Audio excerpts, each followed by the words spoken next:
जनता party का mission आप लोग जरूर सुनेंगे भैया, आप लोग इसको डालिएगा। क्यों?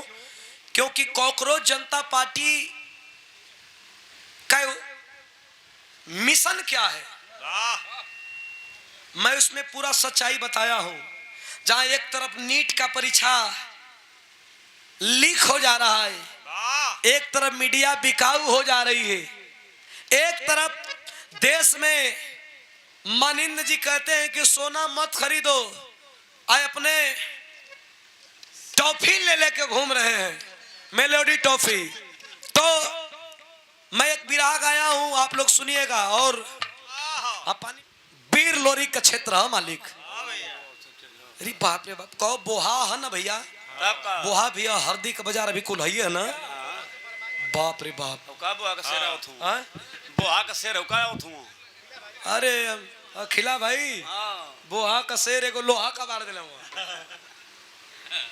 लोरी खवा तो एगो अभोरी आ गया। हमारे बड़े अजीज कोरस के दुनिया में बेताज बादशाह हमारे बड़े भैया खिला भैया, जो मीनाक्षी राज जी के साथ में, सरोज सरगम जी के साथ में आए, तमाम चाहे हम लोगों के भी साथ में, चाहे प्रमोद भैया के साथ में, तमाम गायक गायिकाओं के साथ में आए। ज्यादा लेडीज में रह चुकल हूँ। अरे हाँ, अखिला भैया भी बड़ा सुख बदला वही हमारे। अरे भैया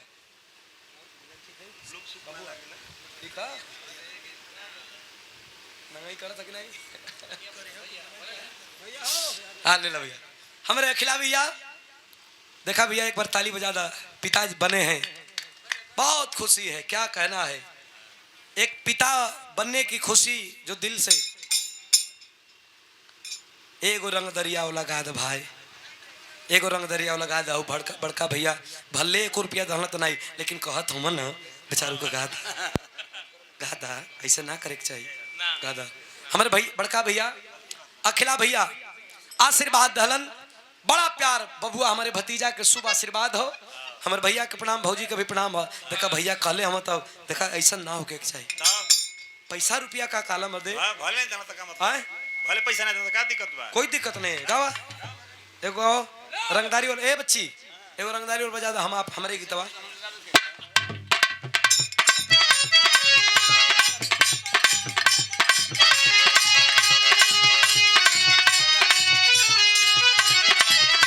हमारे गीत वायरल बा, ये सोनू यादव बलिया वाला लिखले बारे।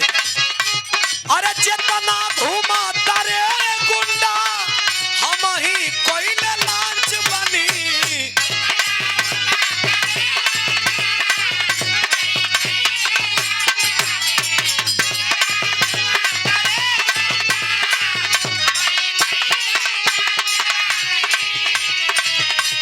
अरे चेतना घुमा तारे गुंडा हम ही कोइले लांच बनी। हर जिला में खोलले, हर जिला में खोलले रंगदारी के ब्रांच बनी। हर जिला में खोलले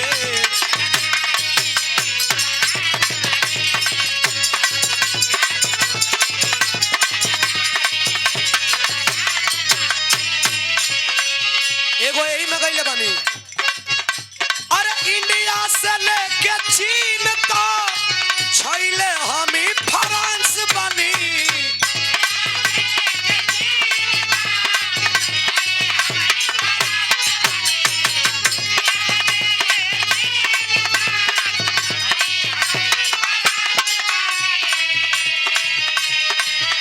अरे भभुआ जिला में खोलले, कैमूर जिला में खोलले रंगदारी के ब्रांच बनी।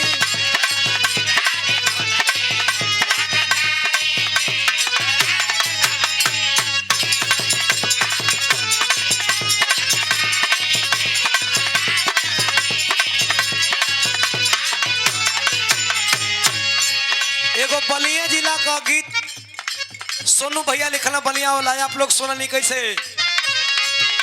हमके गिराई के खाला में,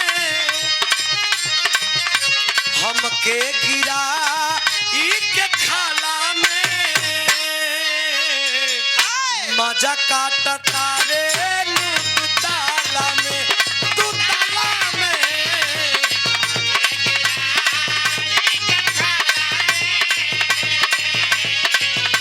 मजा काटता रू एक लाइन में हमहू तो डलले रहती मांगी में सनुरवा ऊ थोड़े डलले होई सोना ये जान लेकिन आवो लोर काइन पर चल जाओ यो ना सोना का फेर में ढेर पड़े के नहीं खे मरलो हाथी रही सरलो हाथी रही तो 9 लाख ये हर बनारस से और से हर नहीं तो पत्ती मत देखैली के हर बढ़ाओ हर बड़ा ये इतना त्यागे का हमन शुरुआत भी रहा कल जाला जैसे ओहर रट के कल जाला कि डमरू में डमरू लड़ा देवे के हो आ ये हर रट के जाला कि उखाड़ देवे के तो उखाड़ देवे के यार पत्ती का रटनतम होला कैसे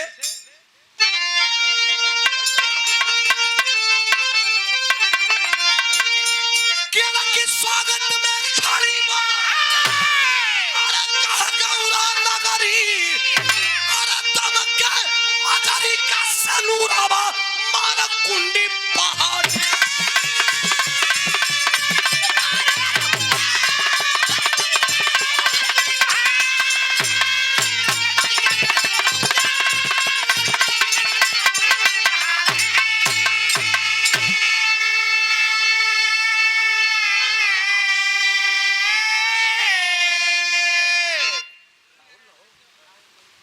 भाई सॉरी मंजीत भाई हमारे प्रिय भाई सुंदर बहुत ढोलक के सुंदर वादक और तनी मिजाजी कलाकार हमन रुचि तुम्हारा टीम में ये है तीन मजाक से हट के बोलो थे तुम्हारा टीम में ये मिजाजी हूँ और मिजाजी कलाकारों को हमेशा सम्मान होना चाहिए डब्लू भैया मिजाजी जो रहेगा वो ठोक दे एक बारी ता समझ में आ जाएगा पूरा भात भयल कि ना भयल पूरा तसली का चाउर लौट के थोड़े देखबा वहाँ से एगो चाउर निकाल ले पता चल जाए कि ये भयल कि ना तो मिजाजी लोग पहले चिन्हा जाला तनी पूर्वांचल मिजाजी लोगन का सम्मान करेला बहुत बहुत दिल से धन्यवाद हमारे मंजीत भैया के द्वारा आशीर्वाद देवल गिल बा बहुत बहुत प्रणाम दिल से धन्यवाद हो आशीर्वाद के कमना था जिंदगी खानदान का परिचय बा मास्टर गुरु बिहारी गुरु गणेश गुरु राम लाल गुणकारी स्वर्ग का चंद्रिका कवि बच्चन जी बने पुजारी